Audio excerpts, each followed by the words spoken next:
Hey everybody, welcome back to another amazing Adobe Live. I am your host, Jesús Ramirez, and with me today is Arielle Vey. Hi! Once again. Yes. We didn't scare you away. I was worried yesterday that you were not going to come back. Oh, I wanted to come back, trust me. No, we're just kidding. We were just having a lot of fun in the chat yesterday. Yeah. We did a lot of work with Lightroom and portraits, and today we're going to switch over to landscapes and nature, maybe some cars. Ooh, cool. We were learning about presets. You showed us how to make some cool presets. I'm already seeing a lot of familiar names in the chat. Tim, it's there in the chat. Hi, Tim. Alexandra. Good morning, everybody, or evening, depending where in the world you are. Let us know in the chat. I'd love to know where you guys are at. We're in the beautiful San Francisco Bay Area, and it's a gorgeous morning, so let us know how your day or morning is going. I'm so sad it's my last day in town. Aww, yeah. You were here for like a week, right? Yeah, almost a week, actually. Oh, I never want to leave. It's so cute here. So you're from San Diego, which is also really beautiful. Yeah, Oceanside specifically, if anyone knows. It's gorgeous. Yeah. So what do you think of San Francisco? I love it so much because my husband and I are both from the Pacific Northwest, so it's got a little bit of both of my, home bases, so to speak, in it. Awesome. Plus awesome stuff. So we got Alberto from Miami. I like how he spells Miami. Yes, New Zealand. Oh, Miami, New Zealand. Awesome. Good morning from New Zealand. Howdy. Snowy Omaha. Awesome. Stay warm out there. Before we get started, I just want to take care of a few things. First of all, the schedule for today. We started with Paul Tranny on the Daily Creative Challenge. He was doing some cool work. If you missed it, you can see the recording on behance.net/live. And then non-biased opinion, the best stream of the day with Arielle Vey teaching us presets. And then we have an Adobe XD live right after us with Jesse Showalter. And then we'll end the day at noon Pacific with Angela Freja. So make sure you stick around and check everybody out. Everyone's amazing.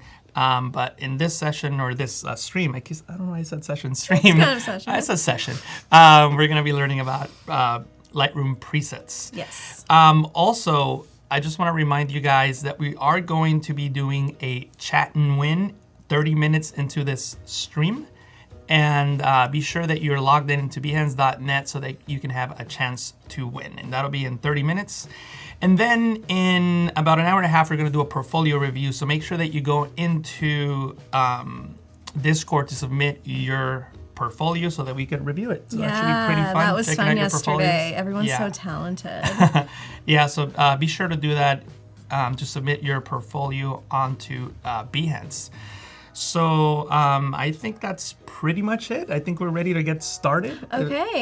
So you want to tell us? Oh, actually, for the people who were not here yesterday, you want to tell us a little bit about you, who you are, what you do? Yeah, so I'm Arielle. I'm from Oceanside, like I said, and I mainly do landscape photos like what you're seeing on the screen here. This is the homepage of my website and my print shop.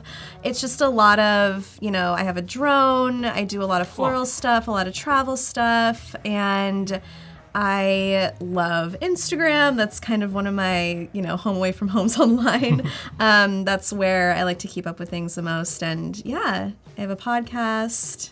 Cool. And the podcast is called? All About It. All About It. Yeah. And it's you and your husband. You were telling us yesterday. My husband and I. If you want to listen while you're editing, perhaps, that's what I like to do with other podcasts we were saying yesterday. What's an episode you would recommend to the people watching? Maybe something applicable to this would be all about being a photographer. Ooh. And that just kind of is the rundown on how I got started with everything. Yeah. So that's kind of an interesting one. And for those of you that don't know, yesterday we were talking about how you have your work just all over the world, Milan, different restaurants in Europe.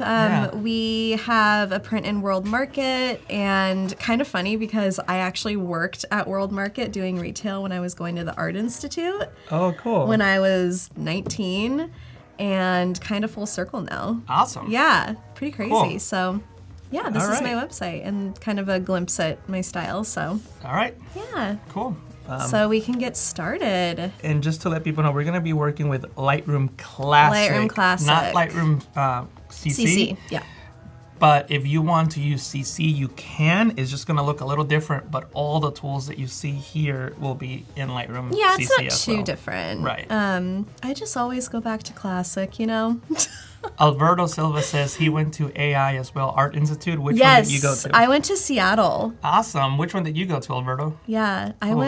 I graduated in 2009. Yeah. So, it's one of the craziest times to graduate. Actually, now I'm curious. art school. Let us know in the chat what school you guys went to. I went to Cal State Hayward in Hayward, Oh, California, really? but it's now called Cal State East Bay. They switched the name. Oh, okay. so my school technically, it's still there, but it's got a different name.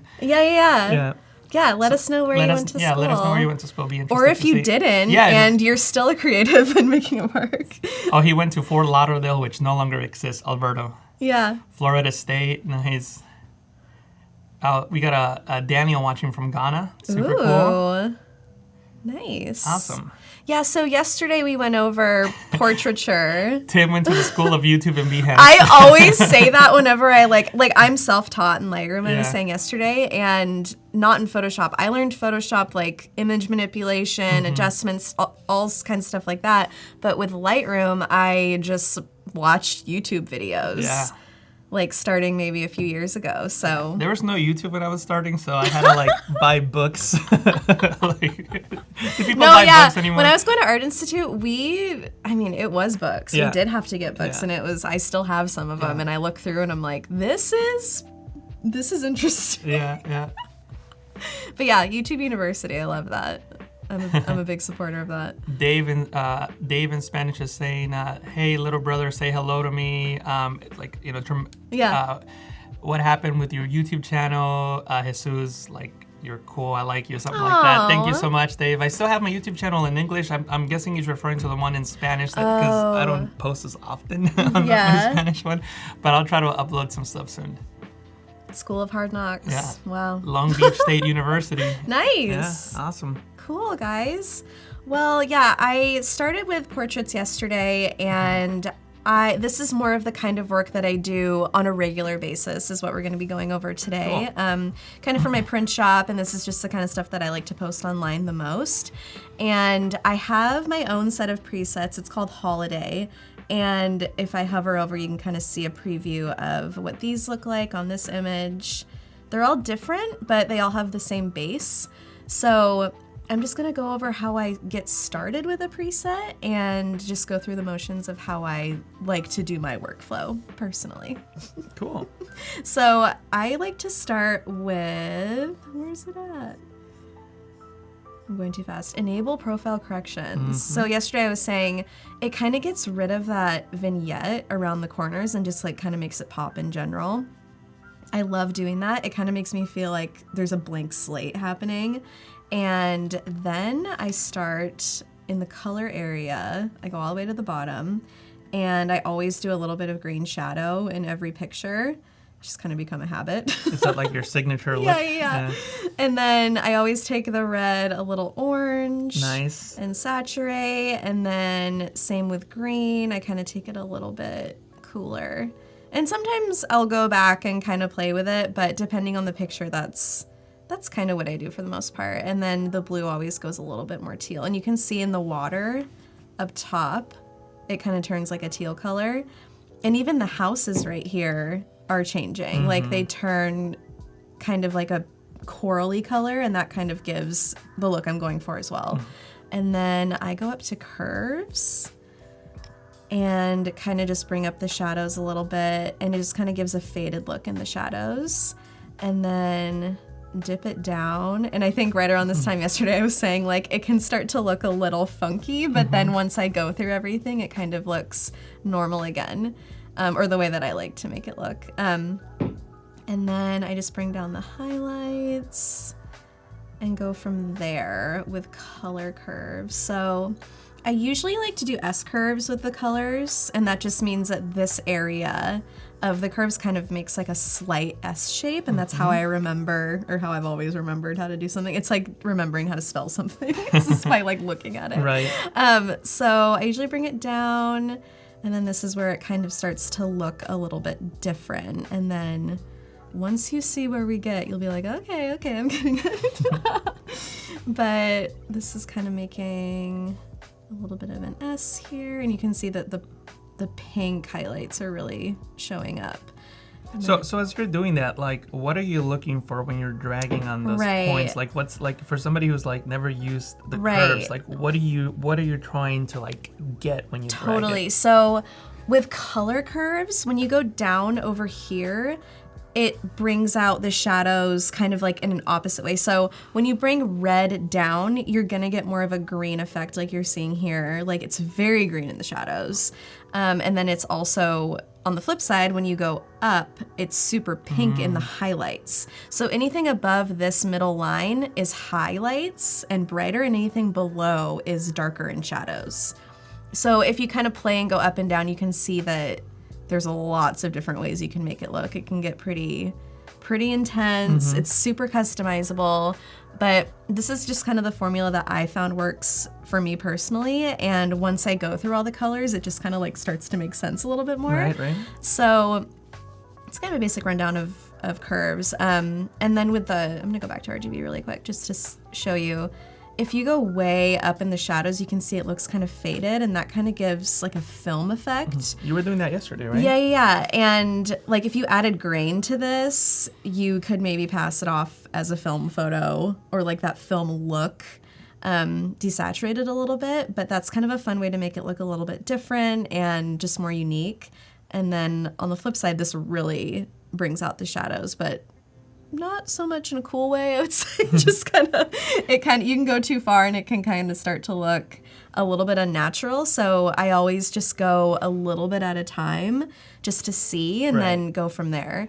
I'm not sure if this question's for you, but I'll ask it in a way that it's for you. Yeah. Do you use a Wacom tablet or iPad Pro with Apple Pencil or anything like that? I don't. I play with iPad and Apple Pencil, but not for this kind of work. Okay. More for like just for fun design, like drawing stuff. Christy asked, do you prefer, but I don't know if she's talking to you or someone else, but I figured I would ask anyway since I wasn't sure. So with this kind of editing and this method of doing photos, I don't use a tablet or anything, just the mouse.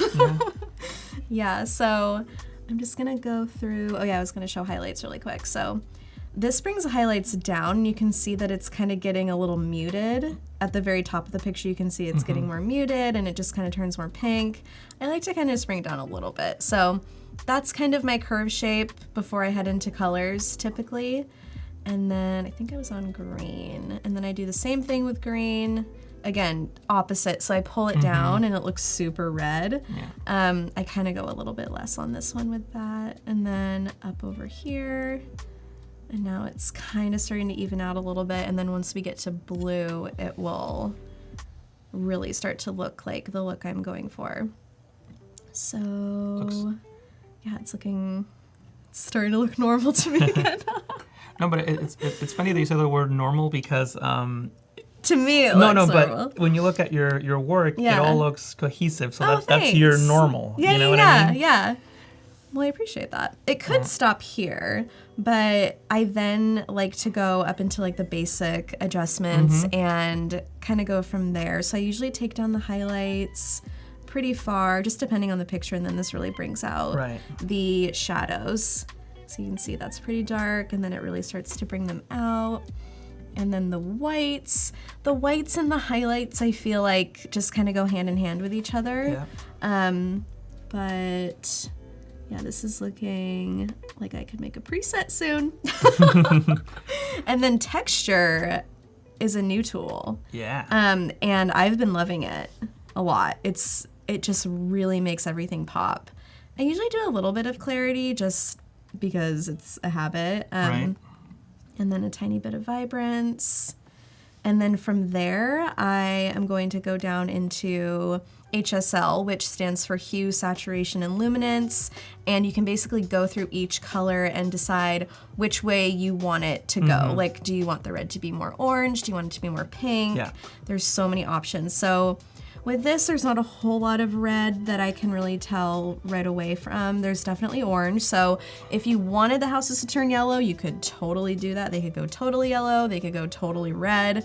I kind of like to keep it somewhere a little bit on the more yellow side, and then yellow I typically take up orange a little bit because that's just part of the look I'm going for, and then maybe even a little bit desaturated and brightened. So hue basically takes it to whatever color direction you want to go in, and then saturation determines how saturated it is. And then luminance is how bright that color can be. So I'll zoom in on the yellow so you can see. So quick question from our friend Tim. Yeah.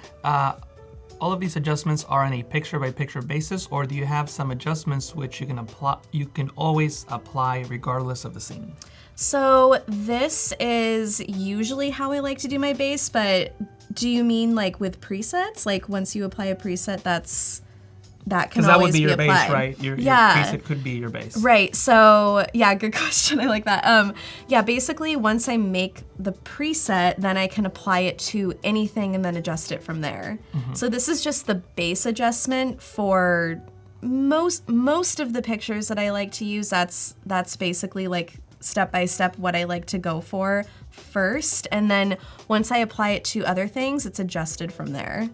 And I'll show you once we make the preset how I can adjust. Yeah. And yesterday you were showing us how you have your set of presets, yes, which you guys could get from your website, I believe. Yes, it's on that's your base, right? Yeah, it's on acolorstory.com, and then my pack is called Holiday, and that's where you can find all the info on that. But I'll show you more of Holiday as we get into this, into the live stream, and how you can adjust those from those bases too. So when I say base, I mean like the preset itself, and then you can adjust from there. And we were talking about one-click edits yesterday. Someone was saying like, you can, I find that most presets that I buy or try give me a look that I'm not going for, and it just takes a lot of adjusting, and also depending on your camera too. Sony, Canon, Nikon, all totally different color palettes. Well, not only that, also people are like, they have an old JPEG and they apply a preset, and it's just not going to give you the range, the tonal range that like you might get with your Canon that you have now. With a raw photo, it's just going to yield better results always. So yeah, these are all raw, and the level of detail, like you could not get this on iPhone, or well, JPEG, you could zoom in like that, but it just wouldn't give you as good of color results. Right. So, let's see. I was kind of working with HSL. So, I usually just go through the motions and see what works for any given image, and then HSL is one of the things that I really adjust when I apply a preset. It's usually brightness, contrast, and then HSL. So, I'll show you once we make this preset what I mean by that and how you can adjust it yourself. And then with this one, the blue is kind of fun because there's so much of it, and I just like to take it a little bit more green. Nice. And then maybe saturate a little bit. And then, let's see. Oh, that was aqua, excuse me. So this is blue. I'm actually gonna take it back a little bit. So this is blue.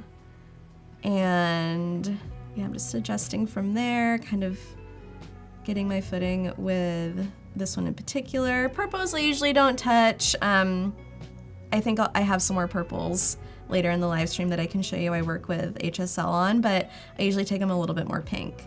And then from there, I would maybe even do something like a gradient filter at the top, and I just kind of want to play and see what that can do for this. You can either darken it, and this tool is so cool. You can do so much with it. And like if you wanted to make it look a little bit more warm up top, it's kind of cool for that. But yeah, you just want to be careful with how natural it, is this realistic? Like, could it really look like this? Like more of a sunset look. Nice. So if I make a preset, this will be applied to that preset. So I'll show you what I mean by that. I'm actually going to crop this really quick. And while you're cropping that, there's a question. What is chat and win? Well, in about 8 minutes, we're going to ask a question. You guys are going to answer it, and then just type your answer, and then there's an opportunity to win stickers, free stickers from Sticker Mule. So make sure that you stick around for that. Make sure that you logged into Behance with your Adobe ID so that you can type in your answer. If you're watching from YouTube, make sure that you go into behance.net/live, because if you're typing your comments on YouTube, it's not going to work. So yeah. Yeah. So I'm just going to crop this down to get rid of that blurry part. And then if I go over to, I'm actually going to fix a couple things really quick. So there's a question. Do you bring your photo into Photoshop as a smart object? Do you ever take your photos into Photoshop? I don't. Okay. I actually, my presets are available as actions in Photoshop too, and that's kind of as far as I'd go into Photoshop. Unless there was like a crazy situation where I wanted to remove something from the photo that I felt I wasn't comfortable doing in Lightroom. Sometimes I just like to use like the clone stamp in Photoshop more than... Like if you wanted to remove one of those boats, you totally could. Yes. Yeah. I could get really detailed in Photoshop with that if I wanted to. But that's like the extent that I'll bring something into Photoshop. Cool. I don't know if I've ever done smart objects before in Photoshop. And when you import it, I think it imports it as a smart object. Oh, okay. Yeah, so this is about done. And just in case you're wondering, a smart object is just a container that can hold one or more layers, and you can apply non-destructive effects, transformations, filters, and adjustments non-destructively, which means you can always come back and edit them. So it's just like a way of making adjustments, but not kind of like Lightroom, keep it editable, so you can always come back and make changes. Oh, nice. Yeah. Yep. So over on the presets area, so if you say plus, you can create a preset, and I'm going to create a preset from the adjustments that I just made. So everything that we did over here can get saved in this area. So right now, for example, I don't have my filter selected, which means that this pink part that we made, like kind of this warm part, would not be applied in the preset that I'm going to create, if that makes sense. So I will check that just to show you what this does look like when you apply a preset with a filter on top like that. I do want texture, and everything else looks pretty good. I didn't do any transforming. And pretty much everything in here is pretty self-explanatory. Like if you don't want the colors touched at all in this preset, you would just unclick them. Right. Or if you didn't want split toning, you would get rid of that. But if you want this exact look, you pretty much want everything selected unless it wasn't used. So I'm gonna call this, let's call this Italy 1. And I'm gonna make a new group. Because we made one yesterday, right? Yes, we made one for Annie yesterday if you wanna check it out. This one is gonna be called Adobe. These photos are very beautiful. I love the clarity and color. Oh, thanks. Thank you, Pokihan. Yeah, you can't go wrong with Italy. That's what I always say. Where in Italy is this? This is Positano. Oh, okay. Yeah. So I have my Italy 1 preset, and if I like to name them after certain pictures or certain trips or certain shoots, and it just reminds me that this preset came from this photo, and then I can always go back and look in the history too. But I'm just gonna say create, and then I have it right here. Nice. And there it is. Oh, whoa. So if I don't go over it, if I did apply it, that's funky. It's like different. I'm gonna apply it to something else and see what happens. Why not? Why not? So it's giving me kind of like a, if I go to this, yeah, it's giving me the like the pinkish hue above. You can kind of see that it was applied, and if I don't like it on a certain photo, I just hit delete. And we talked about the poof. And it poofs if your sound is on. It's like the only thing that makes a noise for some reason. Yeah, let us know in the chat if there's another Adobe app that just poofs things away. Yeah. Because I can't think of any, but I don't use, like I don't use After Effects, so maybe in After Effects. I don't use InDesign, so maybe in InDesign. So if there's an app that that also poofs. Yeah, or makes a weird noise. Yeah. It's actually kind of fun. I don't mind it. But for the last one, we did some pretty intense blues. So when I applied that preset to this picture, the blues are super, super intense. So I would go into HSL into blue and just kind of desaturate and play with the aquas and the blues from there, and then I start to get more of the look that I'm comfortable with. Victor is asking, do you use other people's presets? I don't. Okay, so you make your own. Yes. Cool. And the answer to your question, Shayna, is yes, you can use, when you say these, I'm assuming the presets. You can use these presets, your presets, or any presets in Lightroom CC. So yes, you can. Yes. And right here where the presets bar is and you say plus, you can go to import presets, and that's how you get those packs into Lightroom. Right. And then they're usually just in the downloads folder. Yeah. Tim and David said that After Effects makes a funny noise when render job fails. Oh. So I don't know what that means. I've used After Effects before in I'm sorry, Adobe Media Encoder. I don't know why I said that. Oh, David said After Effects and Tim said Adobe Media Encoder. Apparently they both make a noise when the render fails. Yeah. I don't know what that sounds like, but I'm guessing it's weird that, weird enough that two people thought about something similar. Yeah, that's true. That's so funny. So I'm just gonna crop down on this one in particular and make that come out more, and then go back to my blues and just kind of adjust from there. And then from here, we can make a new preset, and then that would be a preset with like basically the same adjustments, but with just a less intense blue color. So I probably have made like 1,000 presets for the same shoot before, and it gets pretty crazy. So with these groups, it keeps me more organized. Kay Cervantes is saying, my sheep make a ba noise, but they aren't apps. That's funny. Oh my gosh. Yeah. So, and by the way, guys, we got 2 minutes for that chat and win. So make sure that you're logged in to Behance, and make sure that you can comment, because you're going to be able to win a really, really cool prize. So make sure you're logged in. So we do the question right before, right? No, we'll tell them a question, and then let's not tell them now, because they might start typing in. True. Okay, so if we go into Holiday, which is the preset pack I created, if you roll over, you see the preview of what it'll look like. So I feel like any of these would work, with the exception of some lighting issues on this one.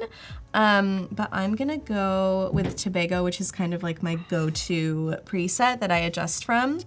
And I would just take it a little bit warmer.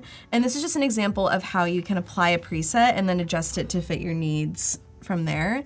And yeah, I would just like play with the sliders and see how I like it. Victor said, I love this pic. Oh, thanks. One of the best days of my life was taking that boat ride. Best decision ever. Victor asked, you created, I'm guessing he means that you take the photo. Yes. These are all my pictures. Yeah. Hello from Wisconsin. Hi, Ellen. I even have some pictures from this past weekend in San Francisco that I'm going to show you guys. So it's super, super new. And yeah, this one looks done. And I can even create, I'm actually going to take the blue down a little bit more just so it's different from the other ones. So this stemmed from my preset Tobago, but it's different. And I can kind of show you the before and after. Let's see. Oops. Oh. That's before and after, just to give you an idea of the raw versus the edit. And I could totally see your style on the right-hand side. Thanks. Like, super cool. So I can create a preset from there, and I can call it Italy 2. So David is asking, do you think about what preset would work on a photo while you're taking it? No, that's a really, actually, I never really thought of it that way. That's a really good question. I usually just shoot for fun, and then it just kind of happens from there. And it's time for the chat and win. So what's the question that we're going to ask them? Let's do, oh my gosh, let's do, where do you want to go this year? Like, what's your dream, where's your dream destination this year? Dream destination for 2020. Yeah. All right, guys. Let us know in the chat for an opportunity to win Sticker Mule stickers. So make sure you start typing in the chat now. Where would you want to go in 2020? If you could go anywhere, where would you go? Awesome. Kind of similar to yesterday.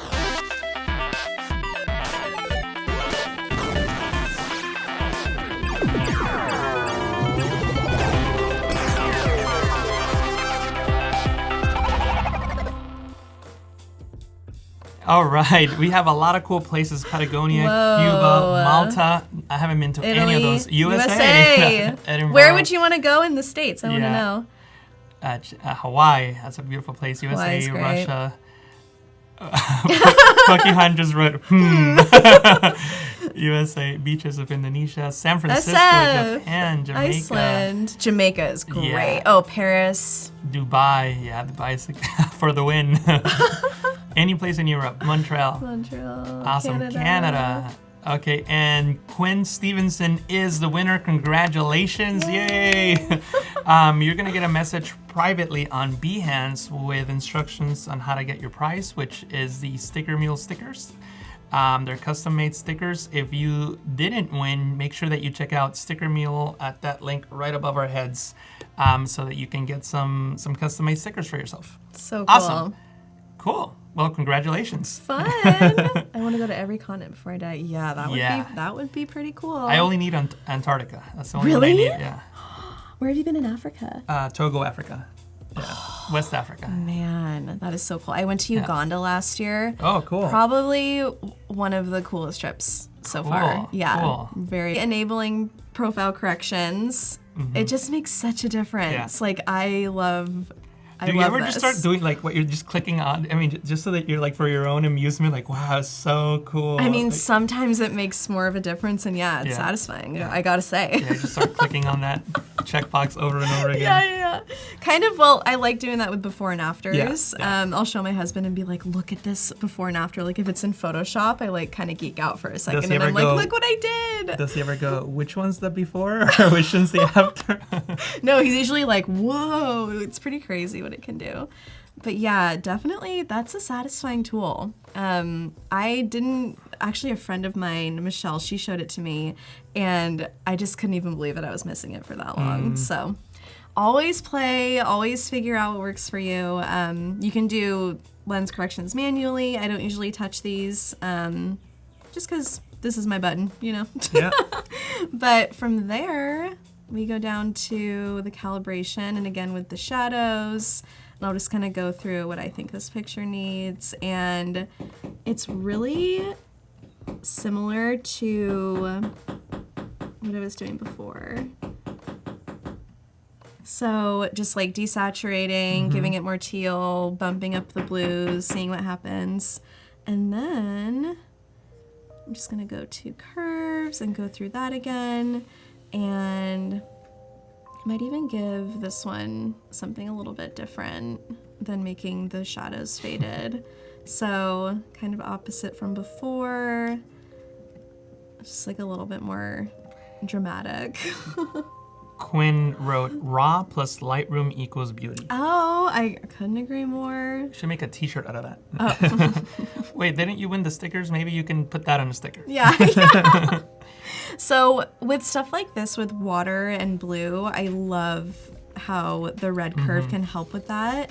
So I love bringing that down like that. It was kind of sunset when I took this, so it is a little bit more on the warm side, but if you wanted this look of like deep, deep, deep blue water, that's a great place to start, is with the red curve. And then just kind of playing from there, I'm just gonna go kind of subtle with this one. And then you can get like the pink highlights. And then from there, I'm gonna do green, kind of the same thing, kind of just see, whoa, see if you see. Super cool. That can get pretty crazy if you, I'm actually gonna go back. If you don't, you have to look really carefully. You can make too many points in the curve and it can get a little tricky, but you can get super specific with this, so it's pretty fun. Yeah, Nigo's asking, are the episodes, will they be saved somewhere? Yes, they're saved. Behance.net/live. Check them out. Yes. Whoa. Yeah, you have to be really careful and just kind of like look. And then I do Command Z for undo. That is like my most used keystroke, is undo. Because I'm always like, I'm either going too fast or I just want to start over with the tool that I just used. Yeah. So. But talking about keyboard shortcuts, here's a pro tip. If you hit on Windows Control on Mac Command and you hit the question mark, you get a overlay of the keyboard shortcuts for the module that you're on. Oh. So Command question mark. Let's see. Whoa, guys. Jesus coming in hot with the tips. I love this. So, like right now you're on the develop module. Yeah. So then you'll see the develop shortcuts by pressing Command question mark or Wow. Control question mark on Very cool. Windows. Well, I Yeah. could look at that forever. So, so it escape. I'm assuming, maybe. You can press it again. I think it'll go away. Oh no, no, it won't go away. Oh, okay. It faded. We're It's good. like, no, you're stuck with it. You wanted to know the keyboard shortcuts are stuck with it. It just took it a minute. Okay, so I just went through my curves and I'm at blue, so we're good. And then I'm gonna play with the highlights. And you can see the moon just kind of came out a little bit more. It's very subtle, but it's there. And yeah, this one's a little bit different. A little bit different of a feel. So I'm just gonna give it that orange look. I feel like when I go warmer and more pink, depending on the photo, it can just give you this really pretty peach look, which I'm all about. So I like to do that, and then just kind of take it down a little bit. And then again with the filter, I always end up doing this in the sky, you guys. I don't know why. It's like a habit. Like, it depends on the picture, but I love kind of making it look. David is asking, how do you determine when you're done with an edit? Just getting a feel for it over time. I feel like I've been doing it for a while, and I just have a general sense of what I'm happy with. And you can always, like, the thing I love about Lightroom is that you can always go back and play with anything at any point. Like, it saves every single history move that you made. So you can go back, you can make things less intense. Sometimes I'll finish something and go to bed and then wake up and I'm like, what was I thinking? So I fix it, and it's, that happens to me a lot. By the way. Yeah. Sometimes you just gotta sleep on it, or get a second opinion. Yeah. A lot of times I'll send 2 versions to someone and be like, which one do you like better? And I'll like take a vote and see if I can't decide. Do you have like a network of people, maybe 1 or 2 or more, that you're like, I trust these people's opinions? Yeah, my husband Bennett he'll tell me exactly what he thinks, and he has a really good eye, so I totally trust him, and like he'll usually... I don't, by the way. No, just kidding. No, he's a great guy. He's listening. Yeah, he's listening. He's on the chat. He's in the chat. I seen him earlier. So, he's someone who always is like, does this add something or does it take away? And I've always, since the first time he said that to me, I've always thought of it. So, because he's seen my style evolve through the years. So, yeah, some things I used to add and it just didn't make sense. And I learned from it. So, yeah, I just pulled down this kind of like a gradient filter, and you can have it go as high or as low as you want. If you put it over the whole thing, it kind of gives you that look. If I just wanted it to be on the horizon, it would go to maybe about there. And I love how adjustable these are. So endless possibilities. Yeah, you can make it super, super clear, or you can blur it, you can brighten it, you can make it whatever color you want. In Lightroom Mobile, there is a toggle where you can literally choose any color from the color wheel in a filter like this. And I always thought, like, I would love to see that in the main Lightroom. But yeah, I've used that before, and I think that looks good there. I'm just gonna kind of like take a peek at stuff. Do you edit a lot on Lightroom Mobile? For quick edits, for just like Instagram stories or something like that. I do love it for that. Cool. Would love to do mobile presets soon. Definitely a 2020 thing. So from there, I'm just going to kind of play with the vibrance. We were talking yesterday about vibrance versus saturation, and for some reason, I just like vibrance more. Saturation just kind of really, really takes it over the top, and that's super cool if you like that look. I find that doing it a little bit more on the subtle side still makes it look realistic, but it still like lends my style to the photo. Which is a little bit more on the pastel side. So I'm kind of thinking, actually, I'm gonna go back to my gradient and make it a little bit less purple and more greenish, yellowish. Let's see. Okay, that looks good to me. I'm gonna make a new preset. I'm gonna call it O-Side 1 for Oceanside. And then we have all of our stuff. Cool. Selected that we need, and I'm going to click create. Well, actually down here, I want to show you really quick. You can either really quick select all, or check none. And that kind of gives you a good idea of like, okay, if you want to start over and like really go through and be like, okay, I want all of these. Yes, I want all of these. Didn't do dehaze, so I don't need it. Yeah, you can literally manually just go through and click everything. So these are all the things that we did. Let's see, we didn't do any corrections. Well, yeah, we did. And then... The Vargos wrote, Jesus cutting me deep. I thought we were close. That's my husband, the Bargles. So funny. And that is his legal name, by the way. The Bargles. The first name, last name Vargos. So funny. Okay, let's try O-side 1 on this photo. So this is super, it's much darker and at first. But if we go over O-side 1, you can see how crazy that preset looks on this photo. So basically, if you're creating any sort of preset and it has like crazy filters or really, really unique colors, it's gonna look crazy on another photo unless it's exactly the same. Like with this one, it would look okay. There would just be some adjustments that would need to be made. So... That's a question. I'm not sure I understand it. Maybe you do. Arielle, sorry for bothering you. You're not bothering us. Ask your questions. But that was very polite of you. Thank you. But do you know how I can create iris blur in Lightroom? I'm not sure. Iris. Are you talking about a background blur? But if you're talking about a background blur, Photoshop would probably be better for that, just because there's better selection tools to extract your foreground from your background. I agree. But if that's not your question, could you please clarify? Because I'm not sure what he means. Maybe, let me go to something like this really quick. So there's a couple ways that you can blur in Lightroom. If you go to the gradient filter, and actually I'm gonna go on something a little bit sharper over here. Was that poof again? Poof, it's gone. So you can, let's zoom in and take a peek at what it's gonna do to this on this one here. So you can take the texture down, you can take the clarity down, that kind of makes it like more of a glowy. You can take the sharpness down and kind of play with this area here and kind of see what you like, but I'll show you really quick the before and after.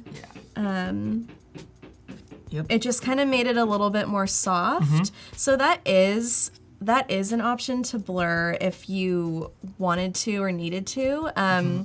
But more than blurring, I like doing detailed sharpening, and then it kind of gives the illusion that what's around it is more blurry. So. And to answer your question, Niago, I think your name is pronounced. With the circle one, meaning the radial one, it would just be exactly the same, just clicking on the different tool. Because now I'm thinking what he's referring to is the, kind of like on Instagram, we have that radial blur thing. Oh, so I think that's what you're referring to. If so, then basically what Arielle just showed us, but with the radial. The radial, yeah. So, yeah, that would be this one right here. Next to this one that I just used. It's just the same process, but it's a circle. And then you can also do the brush, and I'm making it bigger by using the right bracket. And you can just paint over what you want to blur, and then it's the same exact thing. It's just a little bit more specific. So if you take down the texture, you can see it does get really blurry. So this does actually blur it a little bit more than the filter. And then I'll show you really quick before and after. Thank you very much, Arielle and Jesus. Much respect. Thank you. Yeah. Question from Shayna. With so many beautiful presets, how do you decide which one to use and then post?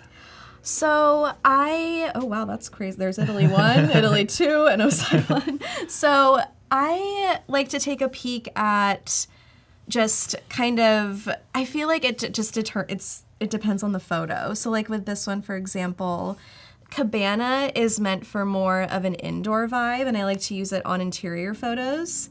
And Capri, I always know, is going to be super red. Chelan is more of like warm colors in the shadows.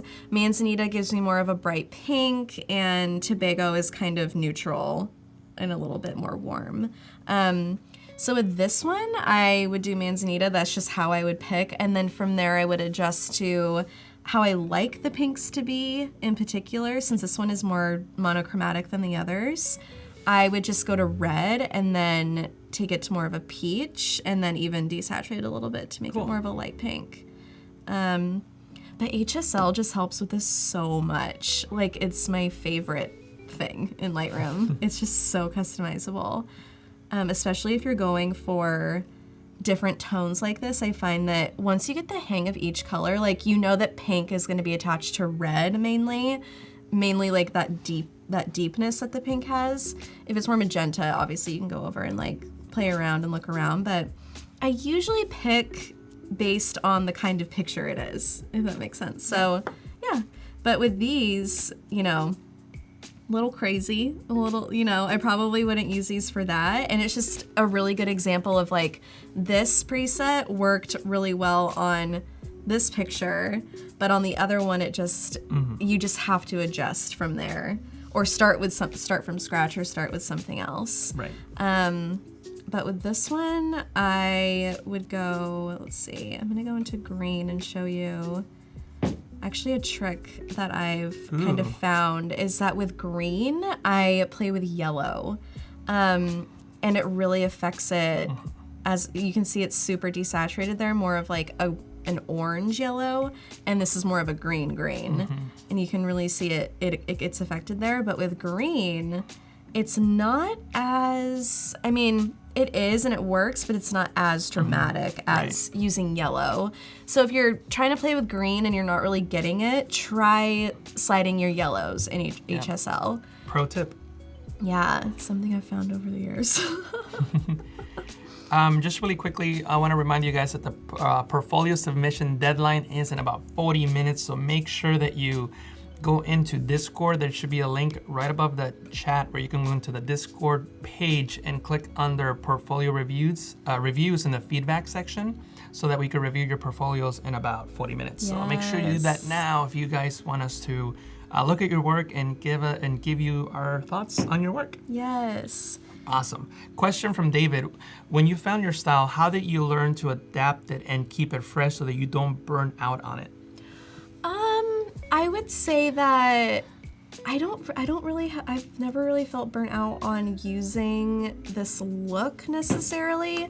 I think it's more about adapting like as you grow. Like, I've found this style and it feels refreshing after so long of like working on the same kind of stuff and kind of like trying to find my style. I find that it's more just like a feel-good feeling. Luckily I've never felt burnt out from this particular style, and I'm always kind of changing it. Like, if you go, for instance, on my Instagram, if you go back and look about a year ago, it looks kind of the same, but now it just looks a little bit different. Maybe even more pastel and brighter shadows as opposed to more deep contrast. So it's always changing, and I still go back and use kind of the same methods sometimes depending on the picture or depending on the client. Like, I might edit something that somebody wants in a specific look. It's still my presets, but it's a little bit more toned down for them. So I always ask if it's for somebody else, but for me personally, I feel like I'm happy with it right now. Cool. The long answer.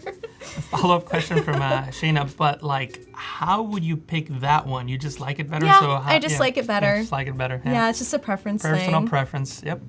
And then for this one, I just brought the orange over to yellow really quick to bring out some of the yellows here. So I'm gonna save this preset and try it on the next floral photo. So I'm gonna say floral. And Tim just posted a link to Arielle's Instagram on Tim. The chat. So make sure that you go and follow her so you can keep looking at her beautiful work. I gotta follow Tim now. I found out about him yesterday. Now I'm like, I need to look up Tim, you know? Yeah. So let's see. I just made that preset, and now I'm gonna apply it to this floral one.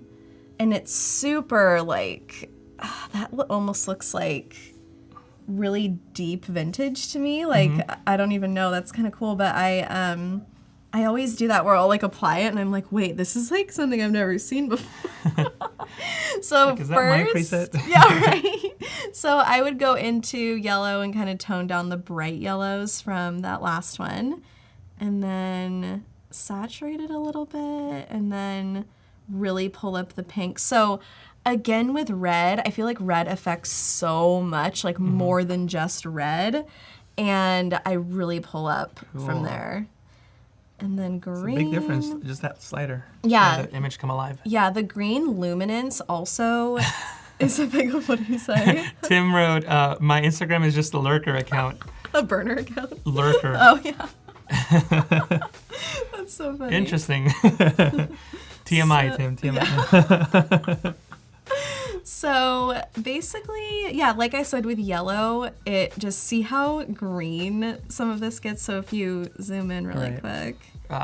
So Pablo, you're saying, look at my work, please. Yes, go into Discord. Make sure you post a link to your portfolio, and we're gonna get to it in about 37 or so minutes. So make sure you do that now. If it's there, we'll definitely look at all the portfolios that are on that list. So make sure you do that ASAP. Can't wait.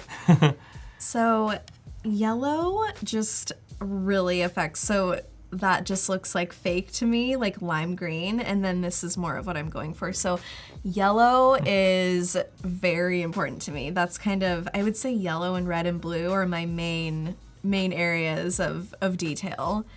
And then I'm gonna zoom back out, and I'm probably gonna take the crazy fuchsia down a little bit somehow. Let's see. We were just teasing you, Tim. Tim wrote, huh? I just don't post anything. Just the I word don't blame lurker you. sounded a little too... I don't have that Instagram lifestyle. Yeah. So Bruno, to answer your question, the question was, can I work on an image? Can I put an example image into Lightroom, extract the photo colors and preset more or less how I should? Okay, so the question is basically, can you put a photo into Lightroom, take the colors and make that into a preset, a lot like the Photoshop color match? So the answer is no, you can't take the colors away from a photo in Lightroom and make that into a preset. Oh, yeah. So that's the question. Photoshop does have a match color feature, but you're not really creating, you're not really stealing the colors from the photo. What you could do is you could figure out like what colors are in the shadows and highlights, and then create a preset out of that. Meaning, like you use a lot of, like you were mentioning, you use a lot of greens in the highlights. So if you find a photo that you like, try to figure out what colors are in the highlights and shadows and try to match that in Lightroom, and then you can create a preset out of that. But there's no like a one-click solution that will make you a preset. Right. I think what I would do, and maybe this is kind of a roundabout way, is like take the photo in Lightroom and Photoshop and just try to match the edit that you want. I had to do that once for a job, and it was like so mind-blowing at how different, it's like the same adjustments, but they do different things. You can't just copy, like, if I go over here to exposure, if I copied 0.7 in Photoshop, it would look a little bit different, if that makes sense. So yeah, that's interesting. I haven't thought of that before. Yeah. So I was just kind of playing with this and kind of bringing the shadows up a little bit, and maybe even... Actually, I was just thinking, one thing you could do is if there's a photo that you like online, like maybe I want to steal your look. You could theoretically download the whatever photo, and then try to color correct it so it looks like natural, like normal. And then now that you have a normal photo, to try to replicate that look. So you know what I mean? Like, so you normalize it again, so the white balance and all that is just like a normal photo. It no longer has that look that you like. And then you can try to like backwards engineer it and then make a preset out of that. Yes. So that's the one way I could think of. That's kind of what I did before, and it's so crazy how different each program is. David wrote, when in doubt, steal. That would be another good sticker. Yeah, bumper sticker. That's funny.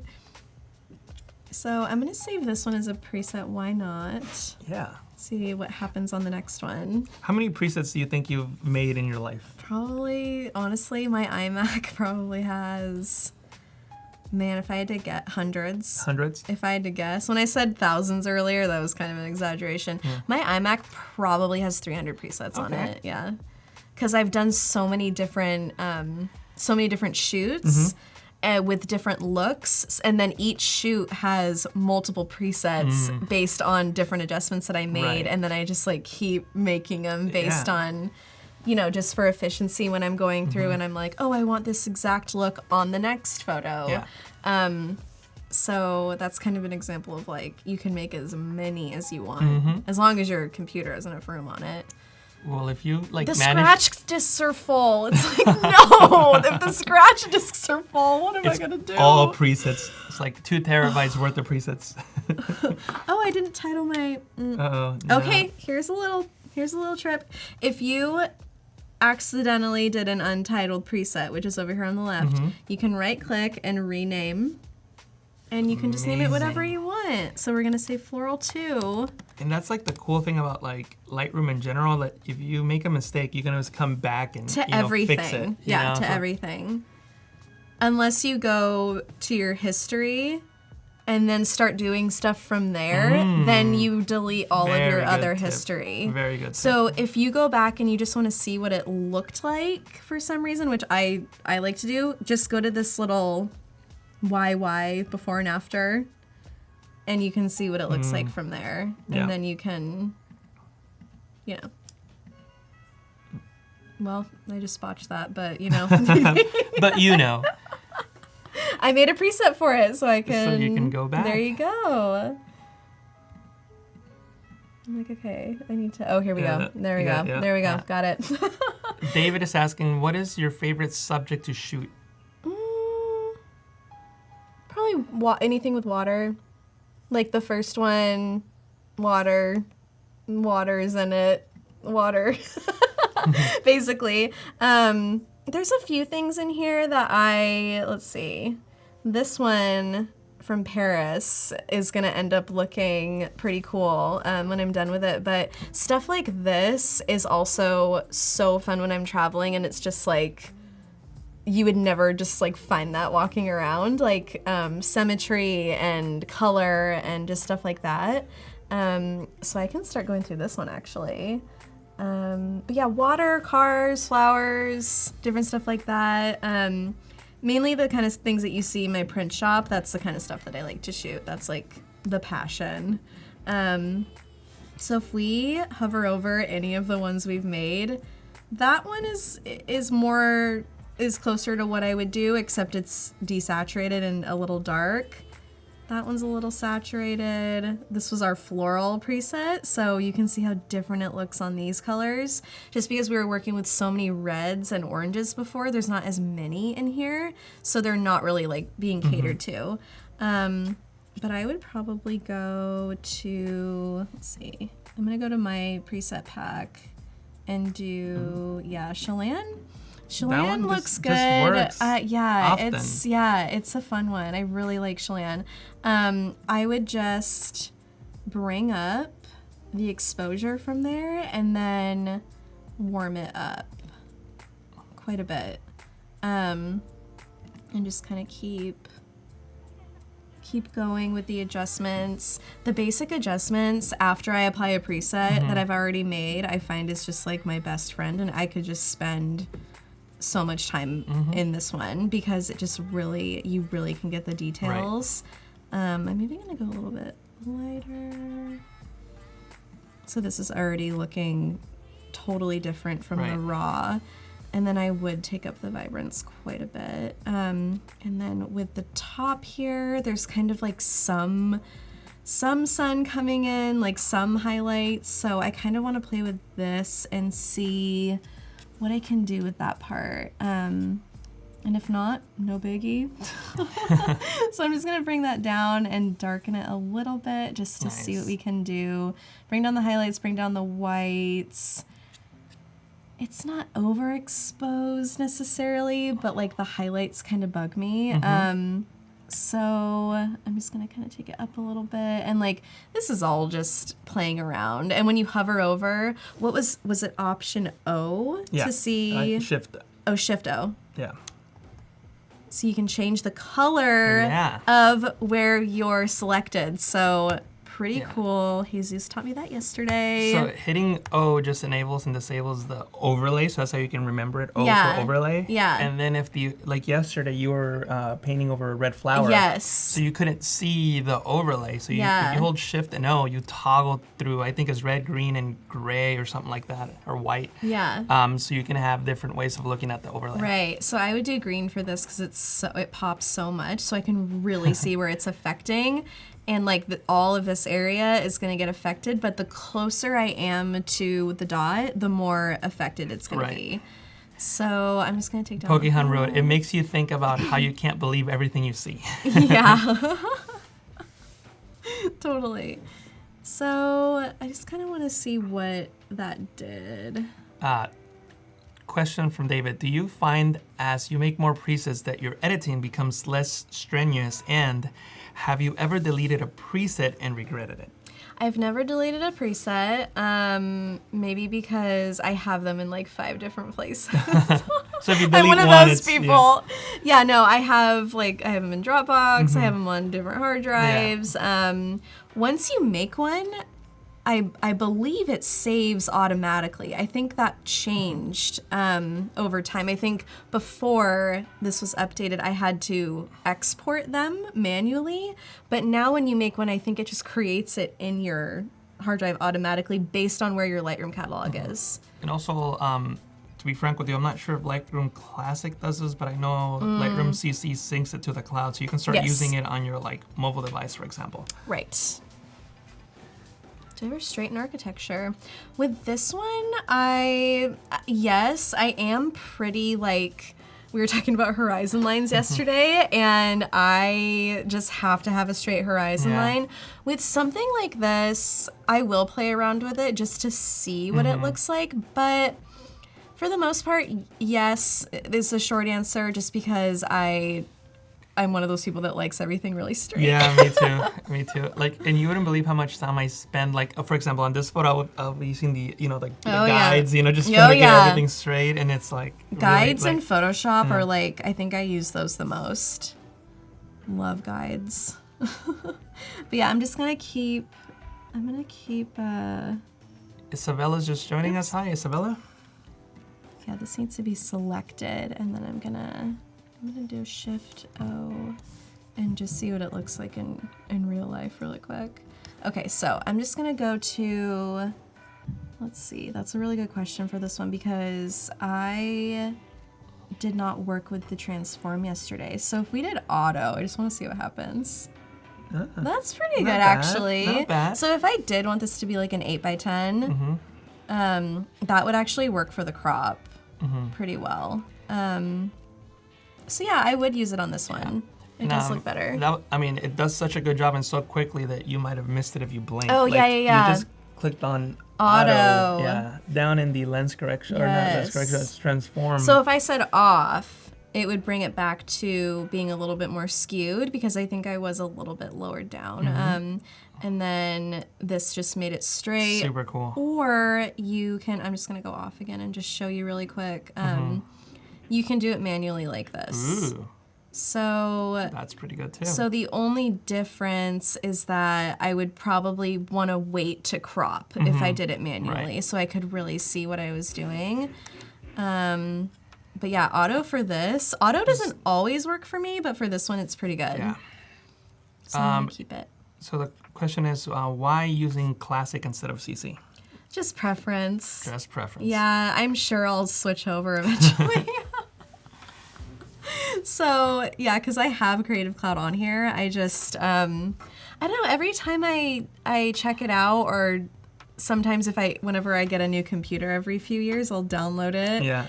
Not on accident, but it just does it, and then I open it, and I'm like, what's going on? This looks different. I guess it's what you're used to. Also, in terms of developing, it's basically the same. Yeah, but if you're like a wedding photographer or something like that, which you were at some point, you do need the other abilities to be organized. Right. It's just a different interface. Yeah. So yeah, I like CC better now. I actually am glad that we're on Classic because I hadn't like opened it for a long time because I'm using CC so often. Totally. Yeah. I should definitely start to get used to it, maybe on my laptop and then bring it over to the iMac. But I was just looking at this and I wasn't liking how it was affecting this area. So I'm just going to use a brush on that highlighted area and really get specific. Actually, I'm going to do it from far away. But this will really let me bring down the highlights. Ooh. Oh, and if you already have, by the way, while I'm here, if you already have these toggle, it basically, whatever you did last with your brush, it has these settings automatically in here whenever you click it the next time. Yeah, sticky settings. Right. So I'm just going to kind of even it out. It doesn't have to be perfect, but I just wanted to make it a little bit more, it's still pretty dark though because of the exposure, but I guess it's a good way to see what I'm going over. I'm just trying to get rid of this highlighted area, and then I'll just go in and get a little bit more specific with erase, and then let's see, erase, can make it bigger with the brackets. And would you consider that no, that's a shortcut, right? What do you mean? Doing something with the keys. It's not a keystroke, it's a shortcut, like doing something like this. Yeah. With the keys. Yes. You could do it with your mouse too, but once you get the hang of something, you're just like, yeah, that's what you do. You just like tap it. But let's see. I think that's good. I can get very like into it if I want to. So there's a lot of talk in the chat about the difference between CC and Classic. In terms of developing, it's just like what you're doing. It's basically the same. Right. There's somebody wrote something about Adobe Sensei. As far as I know, the Adobe Sensei is only for like the facial recognition and certain things. I don't recall if there's anything specific to Sensei for developing. I know that there's Adobe Sensei for the tagging and the facial recognition because you can put people into groups in CC, but as far as I know, there's nothing with Sensei for the development. But if I'm wrong, somebody let me know in the chat. I'm playing with it, but it's not, that's weird. It's not doing what I'm asking it to do. Colleen wrote, I really appreciate watching you work through your photos. Thanks. Oh, thanks. Yeah, usually, I don't know if it's my computer or, that's weird. Let's see. It's not, it's like selected, but it's not doing anything. Oh, you know what? I think it might be the overlay shift though. Oh, you're right. See, the new trick is, oh, that is it. Oh my gosh. See, guys? Wait, was that it? Oh, wait, no, it's still not doing it. No. How about disable the overlay? Just hit O? Yeah. Yep. Yeah, there you go. Yep. Perfect. Thank you. You're welcome. See, I wasn't used to the new shortcut yet. I'm getting used to it. Well, that's what happens when you like learn a new trick. Like you don't realize like. I was like, why isn't it doing it? Yeah. I was like, oh no, is it broken? I'm like, oh, it's my computer. Yeah. That's funny. Yeah. So that's a little bit better. It definitely toned it down. Usually when something is the brightest thing in the photo, your eye goes to it first. So I always try to kind of make sure that the subject is more prominent than the highlighted part of the photo. So I would even go in and like make it match like this more and be super tedious. Also, I noticed you do it, but you brought down the saturation because that's another way of taking away attention of something. Yes. Having it less saturated. Absolutely. I would even, I'm just kind of trying to match that like more yellow on the right. But sometimes you just gotta go with it. Yeah.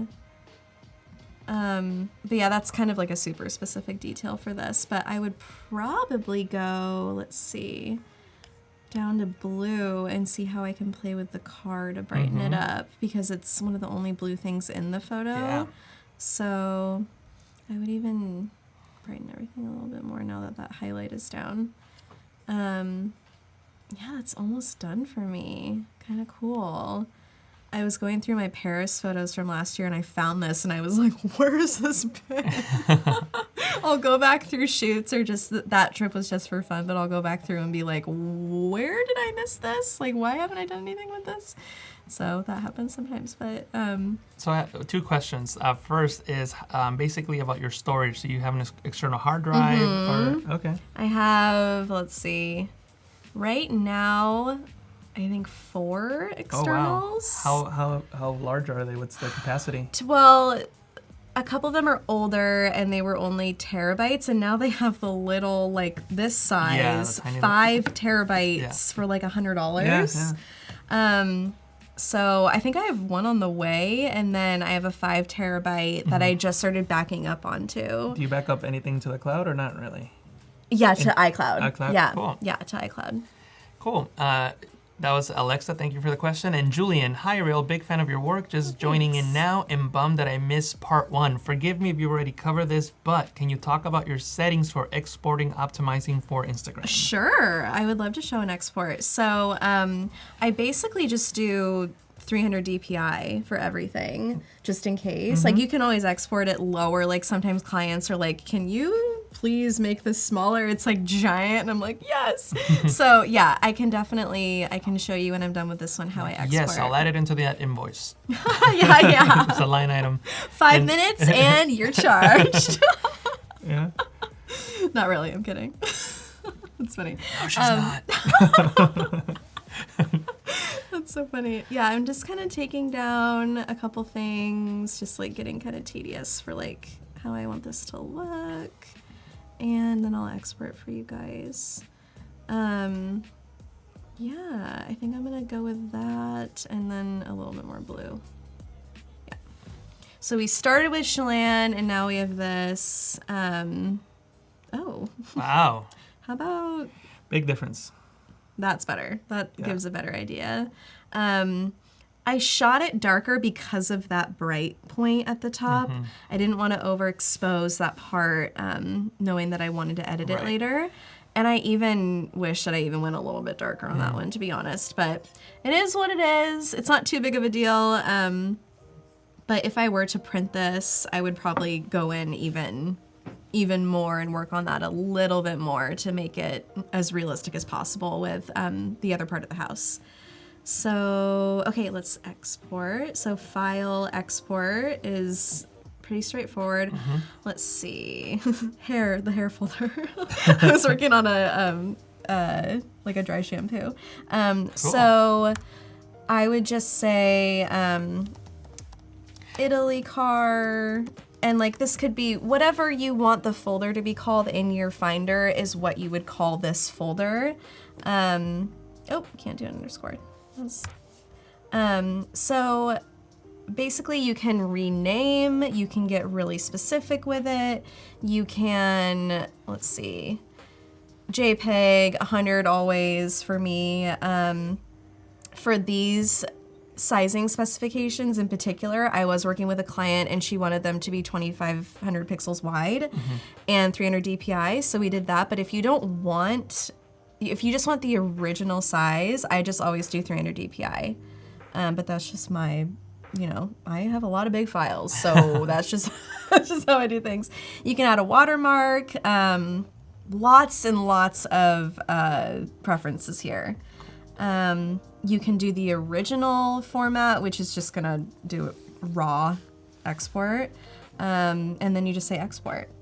And now it's exporting at the top, and it's pretty big, so it's gonna take a second, and then it's saved to the Italy car folder on the desktop. So. And then how would you get it onto Instagram from your computer? AirDrop. AirDrop? Yeah. Cool. Yeah, I find the AirDrop is just, for some reason, I just prefer it. It's really fast for me. But if you have an Android, Dropbox, you can... And that's what I use Dropbox on. Yeah. I love Dropbox for that too. If for some reason my AirDrop isn't picking up, I'll do Dropbox too. Nima wrote, you guys make us feel great. Thanks. Oh, thanks. Thank you, Nima. Yay. That makes us happy.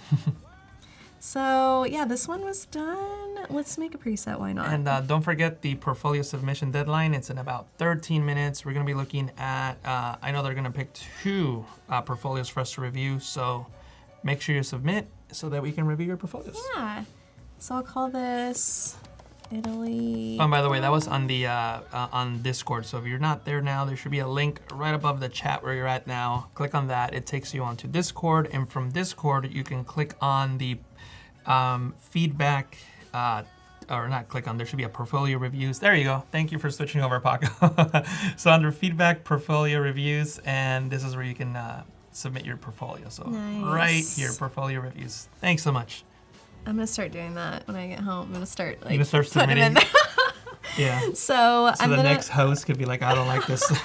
Too much teal and I want to know. I want to know what they think.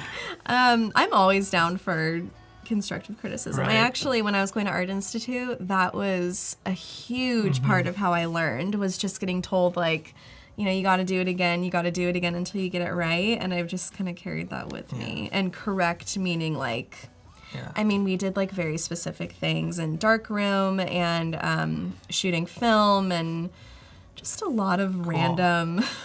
Like, quick side story. So like, we were just talking about that before we went live, but I was a terrible student, and I was too. And I was trying to go into the Art Institute for many reasons. I couldn't get in. Yeah. And like one of my biggest like accomplishments was that I got invited to be a speaker there, and I was like, you don't want me as a student, but you want me as a speaker. Yeah, what the heck, guys? Oh, that's so ironic. Wow. Yeah. And I also got I only took one Photoshop class in college, and I got a C on it. Really? The master got a C. You heard it here first. I was a terrible student. I was in high school. Like, I did not do well in my math classes or science classes. And I called Art Institute, and I was like, will you take me? And they're like, yeah.